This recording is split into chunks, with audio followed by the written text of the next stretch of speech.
What's up, everyone? I'm Selena Easter, and welcome to Lessons in Leadership, your favorite leadership podcast where we sit down with top-rated, world-class leaders to talk all things leadership and learning. This show is designed to give you a behind-the-scenes look into what makes these leaders tick and what it really takes to reach the top. From their successes to their failures, no stone gets left unturned. And trust me, you're not going to want to miss out. Let's get started.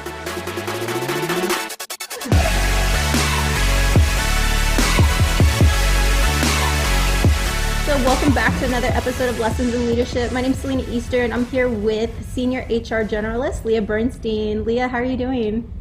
I'm good. How are you? I'm doing awesome. Lea, thanks so much for joining. I was really excited to have you on the podcast. I think you bring so much to the table for our company, and I think just overall, I like you as a person. I think you have a great personality, and you have a really interesting story as well. As we know, a lot of people in life, they go through different ups and downs, and that's ultimately what makes them stronger. That's really what can really drive their success. And so, yeah, I'm really excited to have you on to share a little bit about your story. It was about 7 years ago, so August 7 years ago.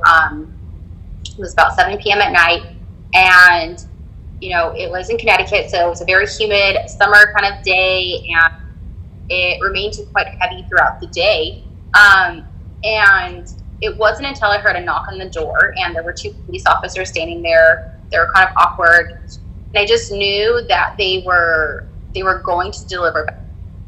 It had been about 8 hours since I filed a missing persons report, and it was soon, for them to be there if they were going to deliver good news. So my heart just stopped, and all they said was, "I'm sorry."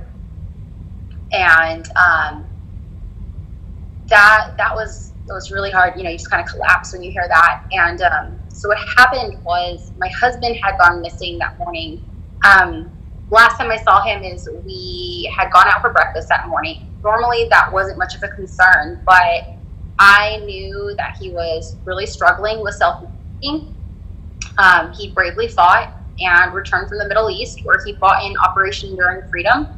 Out there, he survived an IED explosion. And then when he came home as a civilian, he was in actually a pretty major car accident. So he was in constant pain. He had quite a lot of injuries. And so that really drove him to self-medicate, since he didn't really know where to turn to. And so when the police told me he overdosed and that they're sorry, it was quite a lot to take in. But I really didn't know what to do. Here I was at 25 years old being told that my husband was dead. And what I didn't tell you is that I also just had found out I was pregnant. In fact, just 2 days prior, I had found out I was pregnant. So here I was, 25, widowed, going to be a single mom, 5 weeks pregnant. At that time, future didn't look so good. That's unreal. And I think kind of getting to know you more, as we work together longer, it really blew my mind that you had even been through something like that, just because of meeting you. And I think what people kind of know you for is like you just have a really bright personality. It's like, she has a great job, she's beautiful, she's smart, like she has everything going for her, and that you would never think that you had been through such like this traumatic event. And I guess like from my perspective, like I can't even put myself in that frame of mind, or like I can't even fathom like what you were going through. What was kind of going through your mind during that time? Initially, I would say the first few weeks of everything, I was just kind of you're kind of just going through the motions of day to day. And when you're planning this funeral, you're trying to make sure everything's tied up, and you can't believe this is happening, so you're just kind of numb at this point.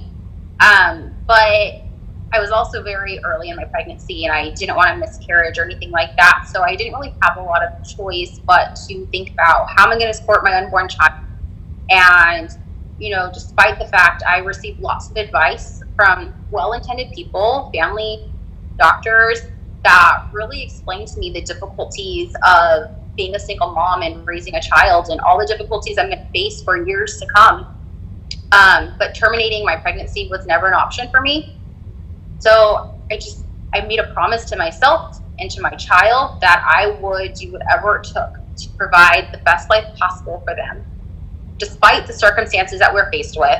I was fortunate that I had a really great family support system that helped me get through some rough days. And there are many, but slowly, one step at a time, I was able to make that progress going forward. And for me, while grief slowly receded, it never totally vanishes. And I think that it really does speak volumes of like your character and your personality and your strength. The fact that you decided to make the decision, you're like, not only am I gonna keep this baby, but like you kind of, in a way, did you feel like that gave you a different type of strength or like motivation to, I guess, like navigate that grief?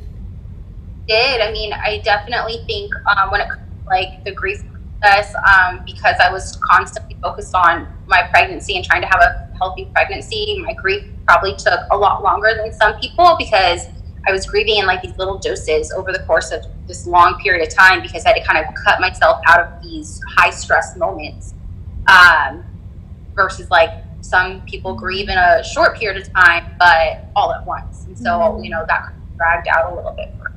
Interesting. What were like the phases of grief for you? Like, what did that look like and feel like? Yeah, so very, I remember driving home and the thoughts of like, I miss him. I can't believe he's alone. I'm alone out here. I wish I could have one more hug. I wish he was here. And there was all of these I moments where I kind of had that moment just driving home, saying I this, I that. I was like, oh my gosh, I'm so selfish right now. And grief is selfish, or at least my grief was selfish because I had a baby to think about. And I don't think I went through the whole like 5 stages of grief that some people go through, but I definitely went through anger because he left me here. He made the decision that day to self-medicate. I had these moments of depression, but those moments of depression I had to kind of snap myself out of because I didn't want to add that stress to my body. While I'm, very early in this pregnancy, you can miscarry, you can have so many complications from too much stress. I felt like I just kind of had to put like my big girl pants on and pull myself through this for my child. And I would find myself in tears sometimes where I'd be at work, just doing my job, normal day as best as I could. And out of nowhere, I would just break down in tears and like uncontrollably, where I would have to go and excuse myself and give myself 20 minutes to kind of pull myself together and then get back to work. And for some really tough times, but one day at a time, it kind of like got a little easier. That's amazing. And I think that can happen sometimes with grief. It's really interesting because like the most like obscure thing can trigger you, a song that's playing or like maybe a memory that you have, or just like the most random thing can trigger you to like break down. One time it was the silence of my, and my husband used to call me like 2-3 times a day to just say hi, and I had realized that my phone hadn't rung in weeks from him, and it was just like that silence of just, oh my God, and just started crying. That's really unreal. You went back to work pretty quickly, didn't you, after? Yeah, I went back to work 2 weeks after everything. It was really just so I could feel a little bit of normal. It wasn't necessarily that I need to go back to work or was, in the 100% like best mindset, but I needed to start a routine that got me out of bed every day, that got me doing something for myself. And so it was important for me to kind of establish that routine for myself, so that way I could feel healthier and more productive and make the right little baby steps to recovering from that. Just some sort of semblance of like normalcy, or like getting back on track with your life in a way. I think oftentimes people don't know how to react to someone going through grief, or even themselves, like they struggle with even dealing with grief. What are some of the most like common misconceptions, I guess, surrounding grief, or some things that you encountered when you were going through that situation? I think it's what the people say. They're in a better place now.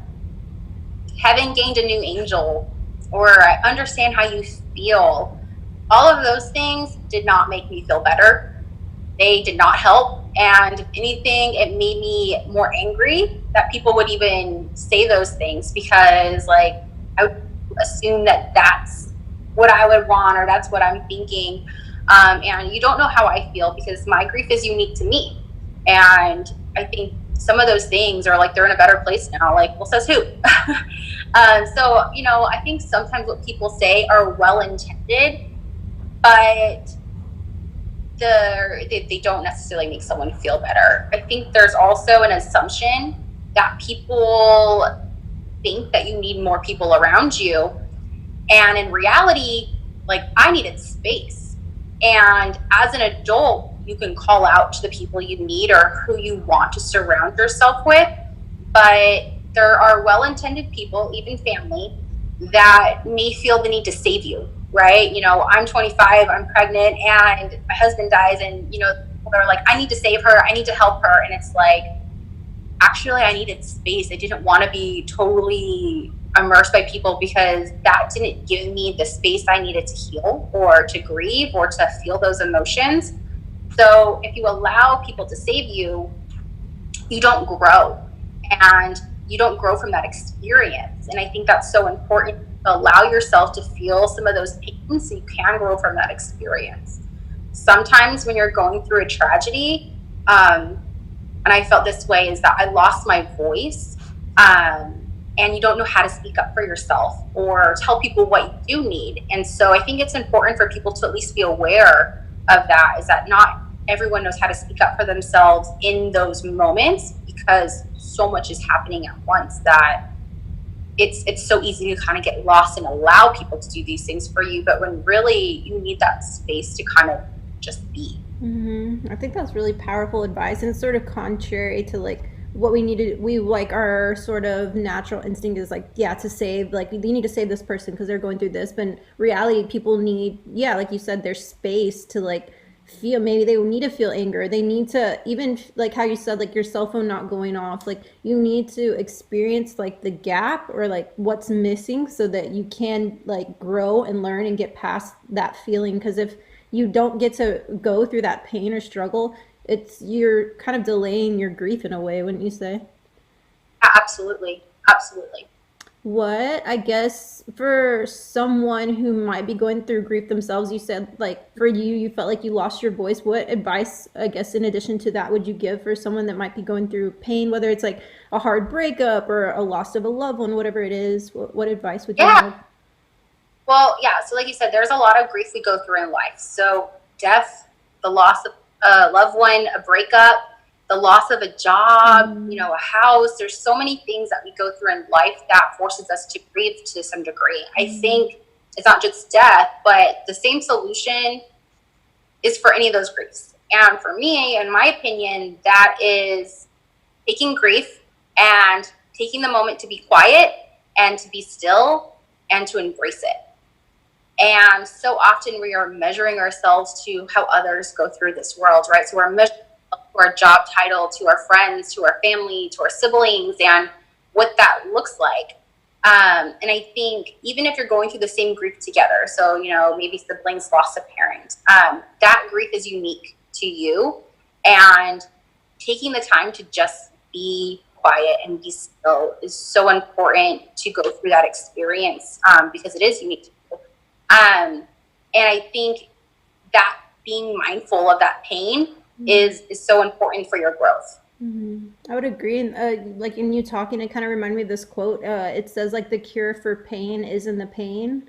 And I think it's just kind of speaking to what you're saying exactly as far as like embracing like the pain that you feel, the phases, like going through all the phases. That's why they're saying, like people say it's so important to go through all those phases so that you can actually come out the other side of it. Absolutely. Yeah, and I think for me, why like your story, I think it really blows my mind, and I kind of spoke to this at the beginning. Is like I'm trying not to cry, but like just meeting you, your personality is so bright. You're so positive. I think people used to joke at the office like we should have her answer the door because like you come off like so bubbly and sweet, and then like in getting to know you more, I'm like wow, like and you've been through other stuff aside from this that I was just like oh my god, like she's been through so much. Like you never let it make you like angry or bitter towards the world. But I do remember like you had told me at one point like when you were kind of going through the phases of grief, like you would hear people like laughing or having fun, and you would be angry because you'd be like, what do they have to laugh about? Can you kind of talk Yep. through like what that was like during that time and how you've been able to evolve from that? Yeah, so I think misery loves company. And so when you're feeling really low, I would think to myself, how dare people have happy when I'm not? Like, how dare they be happy in their wins and I'm at a loss? I think it was when I go back to that drive home that one day where it was grief is selfish for me. I think that was like that moment of like, everyone is winning around me and I just lost my husband. And I think deep inside, I know the world continues on, but the selfishness of the grief kind of made it hard for me to allow that. And, there was plenty of moments, I had a friend get married. I had all of these like life events still happen around me where I want to be so happy for everyone. But then at the same time, all I wanted to do was cry and feel miserable about what was going on. So, it's part of that being quiet, being still, and taking one day at a time that helped me get through that moment. That's unreal. Like, if you could go back, I know that you said that you feel like you missed your, like you lost your voice, like people kind of took it over in a way when you were going through that. If you could go back during that time, what would you tell yourself or change, if anything? It's a good question. I don't know that I technically would at the same time. So for advice, I don't know that I would give myself any advice because if I could go back and change it, I don't know that I would be the person I am today. And I like who I am today. If anything, it would just be, you're gonna be okay. You're gonna get this, and just be patient with yourself. I think it's just that simple because it's kind of like those job interview questions of like, what do you regret or what mistakes have you made? And it's like, honestly, I don't regret anything because I've learned so much from going through those experiences that I don't regret going through them. I wouldn't change them for the world because it makes who I am. How exactly do you feel like it's made you who you are, or like shaped who you are? I feel like going through that, I have become a more open-minded person. I've been more accepting to others and their differences. I think more importantly, I've become more aware of the people I come in contact with every single day and that they're going through their own thing, right? Their own forms of grief or difficulties or struggles in their life. And maybe they're just trying to hold it together like I did. And, it's like when I go to the grocery store and the cashier maybe not the most friendly or kind of unpleasant and almost rude, but maybe they just found out that their dad is terminally ill, or maybe they have a child that's sick and they are, maybe facing foreclosure. I don't know. You name it, we don't know what those people are going through. So I don't take those experiences personal. If someone's having a bad day, because maybe they're just doing everything in their power to hold it together that day because of whatever it is they're going through. So when I look back, the experiences that I had and who I've become, I've been more aware of. All of those experiences aren't written on our foreheads. It's not obvious what our stories are, where we came from, all the hardships that we've had to go through to be who we are today. And I think that's really helped me pivot my career. At the time this all happened, I was actually working in operations as a regional manager, and I pivoted in my career at that point to work in HR so I could help more people. That's amazing. It changed your life in so many different aspects. It probably even like shapes the mother that you are today, like your empathy, your understanding, your open-mindedness. And I think that's really, really beautiful. And I think it speaks volumes of like who you are as a person and even your courage. Like I can't thank you enough, for even doing the podcast. I really didn't know if you would be open to sharing your story, but it's tremendously powerful, and it's even more powerful to see like the woman you are today, even having gone through this and not, letting it make you angry or hateful or anything, but instead like learning to find success and thrive, on the other side. I have a strong, healthy 6-year-old boy. He looks exactly like his dad. He fills my life with so much joy and happiness, and I don't know what life would be like if that hadn't have happened. And trying to imagine that simply kind of detracts from the possibility of what today brings. So, when you live your life in the present with feelings of hope for the future, the tragedy is just memories, right? And it doesn't drive my life, but they are little chapters in my book that are still very much important of those lessons. But I've always been a bright, bubbly person, and while it took time to kind of find that self again, I felt like I came back stronger and more determined to create the best life for myself and my son that we both deserve.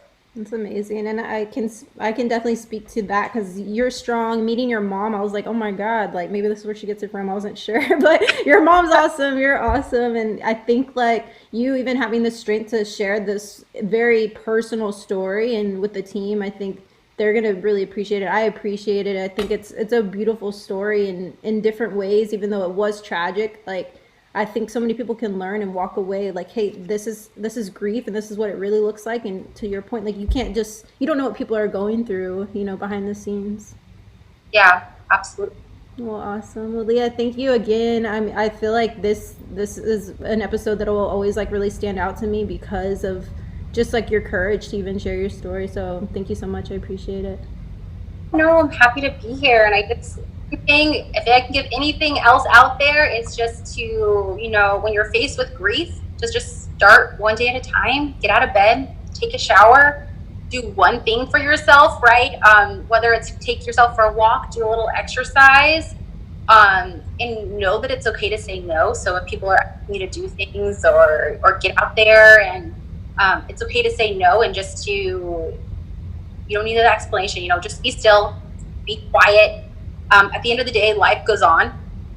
So you either go with it or you're going to get left behind. That's a solid, solid advice. Well, Leah, thank you again. I appreciate it. All right. Thank you guys so much. Thank you. Bye. Bye. Awesome. Leah, thank you. Oh my God.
enjoyed listening to this episode, be sure to subscribe on SoundCloud, Spotify, Apple, or wherever you consume podcasts. You can be the first to know each and every time we post brand new content.